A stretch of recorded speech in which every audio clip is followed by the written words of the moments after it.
Bollywood has always been larger than life, colourful songs and dramatic emotions.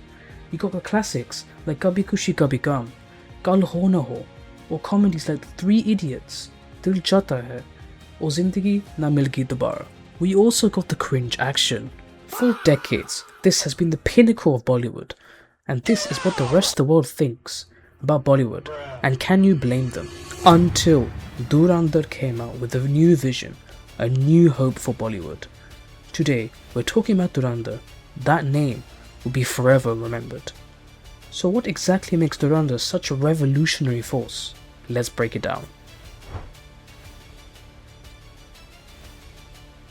For decades, Bollywood followed a familiar formula: romance, family, drama, and predictable endings. Dhurandhar took that and made it 10 times better. Instead of sticking to tradition, Dhurandhar introduced layered storytelling, morally complex characters, unpredictable plots, and narratives that reflect real-world struggles. Audiences weren't watching movies anymore, they were experiencing them.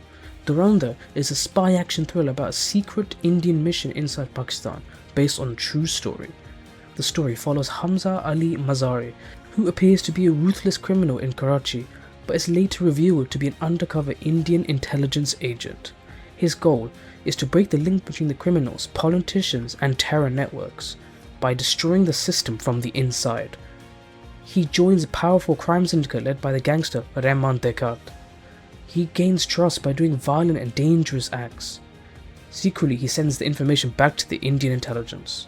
This story is continued in the second movie, Dhurandhar's Revenge, where he hunts the Pakistani warlords to create peace between Hindustan and Pakistan. He is a soldier who has sacrificed everything for his family, his life devoted to the cause, and the ending of the second movie was sad, but just goes to show how much he sacrificed for his country. One of Dhurandhar's biggest contributions is how seamlessly global cinematic techniques were blended with Indian storytelling.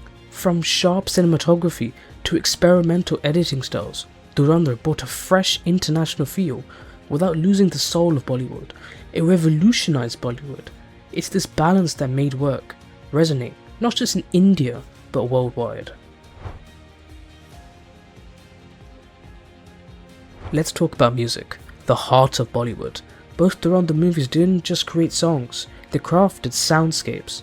Both Dhurandhar movies have the most stacked bangers I've ever heard in a movie series, with massive artists such as Hanuman Kind, Diljit Dosanjh, Jasmine Sandler's, Arjit Singh, with newer artists also making a name for themselves. Traditional melodies were fused with modern beats, creating tracks that felt both nostalgic and futuristic.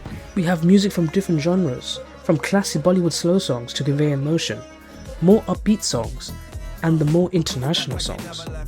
I mean, if they're doing a Spotify release party for the soundtrack of the movie, I think it's safe to say the soundtrack is goated.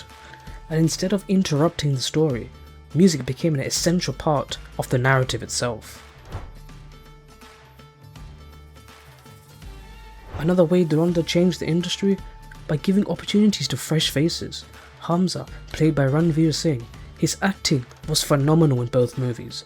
If there are Oscars in India, he deserves them. He set a mark that no one thought was possible. The glazing is real. And the aurifying moments, like "Stop It Bro." I'm a king, but I far from a saint. They call me a bad man, that's a fucking good thing. Mama said swing back when another man swings, so I make my mama. Akshay Khanna, who played Rahman, was a unique character and played the villain role very well. Although he was not the first choice actor, I think it is fair to say he did his part, and maybe was chosen for a reason.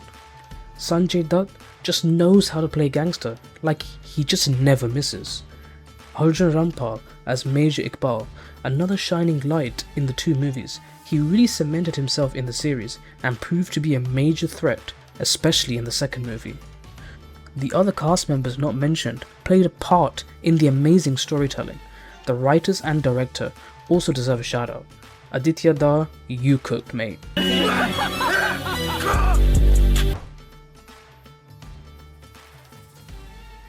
Traditionally, big budget blockbusters dominated the box office, but Dhurandhar movies proved that content is king. Smaller, story-driven films began to compete and even outperform massive productions. This changed how success is measured in Bollywood. The budget for Dhurandhar 1 was about 250 to 280 crore, which approximately is about 30 to 34 million dollars.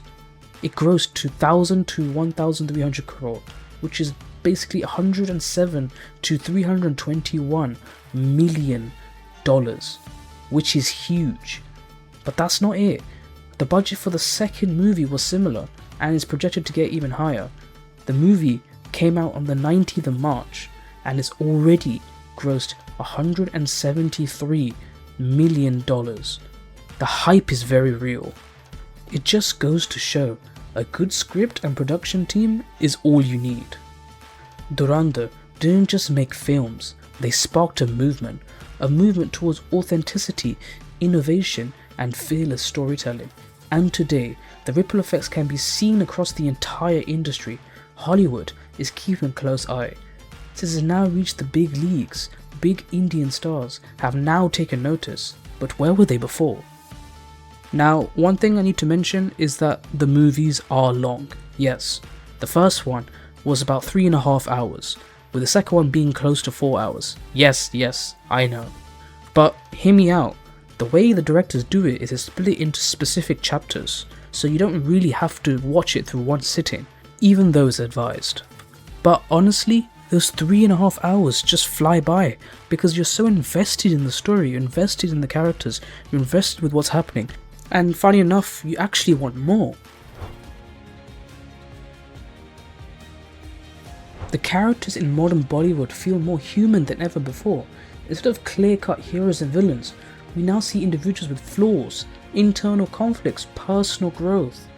This shift allows audiences to relate more deeply to the stories being told.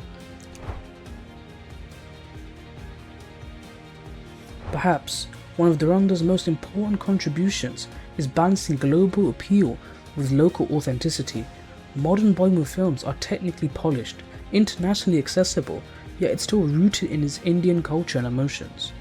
This balance has helped Bollywood reach wider audiences without losing its identity.